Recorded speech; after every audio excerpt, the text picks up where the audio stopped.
오늘은 여러분이 꼭 알아야 할 중요한 정보를 가져왔습니다. 우리가 흔히 듣는 자동차 연비 절약 방법 중 잘못된 방법들도 있다는 사실 알고 계셨나요? 잘못된 방법을 사용하면 연비를 높이기는커녕 오히려 연비를 떨어뜨리거나 차에 손상을 줄 수 있는데요. 그래서 오늘은 그런 잘못된 연비 절약 방법 7가지를 파헤쳐 보겠습니다. 지금 바로 시작할게요.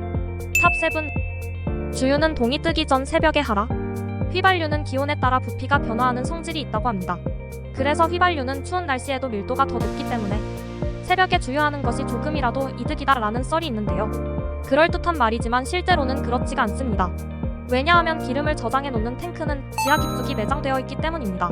즉, 땅속 깊숙이 저장되어 있기 때문에 온도차가 크지 않고 일정한 온도를 유지하고 있어서 새벽에 주유하나 낮에 주유하나 차이가 거의 없습니다.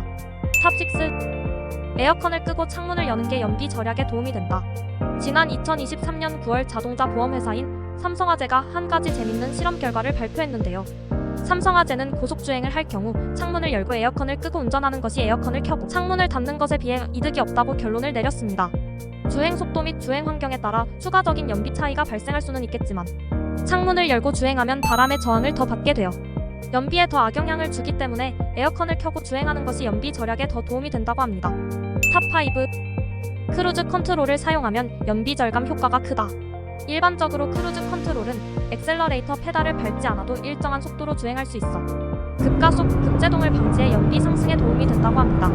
다만 주행이 원활한 곳에서 크루즈 컨트롤 사용 시 연비 효율을 더 높게 만들 수 있지만 만능이 아니라는 점을 알아야 합니다. 예를 들어 경사가 높은 오르막 도로에서는 자동차 속도를 유지하려는 크루즈 컨트롤 기능 때문에 오히려 연비가 나빠지게 되는 효과가 발생하게 됩니다. 탑 4. 타이어 공기압을 높여야 연비가 절감된다. 타이어 공기압을 높여 도로 지면과의 마찰을 줄이면 연료를 절약할 수 있다라는 얘기가 있습니다. 일견 맞는 말처럼 들립니다. 하지만 권장 공기압은 이미 자동차 제조사들이 최소 도로 마찰을 계산해서 결정한 내용입니다. 따라서 그 이상의 공기압을 유지한다면 브레이크를 밟을 때 제동거리만 길게 하고 결과적으로 타이어 나무와 사고의 위험을 높이게 됩니다. 그러니 적정 공기압을 유지하세요. 탑 3. 첨가제를 사용하면 연비가 개선된다. 자동차 연비를 높일 수 있다는 무수히 많은 첨가제들이 시중에 나와 있습니다. 이 첨가제가 물론 효과가 아주 없는 것은 아닙니다. 그런데 급출발, 급제동, 급가속 안 하는 것이 이 첨가제를 사용하는 것보다 더 큰 효용이 있다고 합니다. 배보다 배꼽이 더 클 필요는 없잖아요. 탑 2. 주유 경고등이 켜지면 주유하라.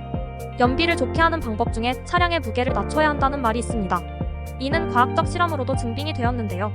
그런데 이 방법을 맹신하다 보니 주유 경고등이 켜질 때까지 주유를 하지 말아야 된다고 주장하시는 분들이 종종 있습니다.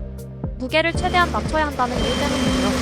그런데 주유 경고등이 켜졌을 때 주유하다 보면 연료가 연료 탱크 바닥에 부딪히며 산화됩니다. 그리고 무엇보다 경고등이 들어오면 불안해서 가격은 보지 않고 눈에 띄는 아무 주유소에서 주유하게 되는데요. 이 경우 오히려 높은 가격에 주유하게 되는 악순환이 벌어지게 됩니다. 자, 그렇다면 대망의 1위는 무엇일까요? 잠깐, 여러분 여기까지 잘 따라오고 계신가요? 앞으로도 더 많은 유익한 정보와 꿀팁을 놓치고 싶지 않으시다면 지금 구독 버튼을 눌러주세요. 4번. 공회전을 잘 활용하면 연비 절약된다. 출발하기 전 차를 미리 예열한다던가 자동차가 빨간 신호에 멈췄을 때는 기어 중립으로 해놓아야 연비가 절약된다는 것인데요. 하지만 여러 조사에 따르면 자동차의 공회전 시간이 길어지면 오히려 엔진 오일의 압력이 낮아지면서 윤활 기능이 떨어지게 됐고 연료 소비 증가 및 엔진 손상으로 엔진의 수명을 단축시키게 된다고 합니다. 즉 공회전이 정답은 아니라는 것입니다. 여러분 오늘 소개해드린 잘못된 연비 절약 방법들 도움이 되셨나요? 이제 더 이상 잘못된 정보에 속지 마시고 올바른 방법으로 연비를 절약하세요. 그런데 말이죠. 연비를 줄이는 가장 좋은 방법이 있는 거 아세요? 바로 연비 좋은 차로 바꾸는 것입니다. 그래서 준비했습니다. 첫 번째, 기름 냄새만 맡아도 가는 연비 최강 자동차 탑 7. 두 번째, 잔고장이 거의 없는 최고의 외제차 탑 7. 두 영상 이어서 같이 시청해보세요. 분명히 여러분의 선택에 도움이 되실 겁니다.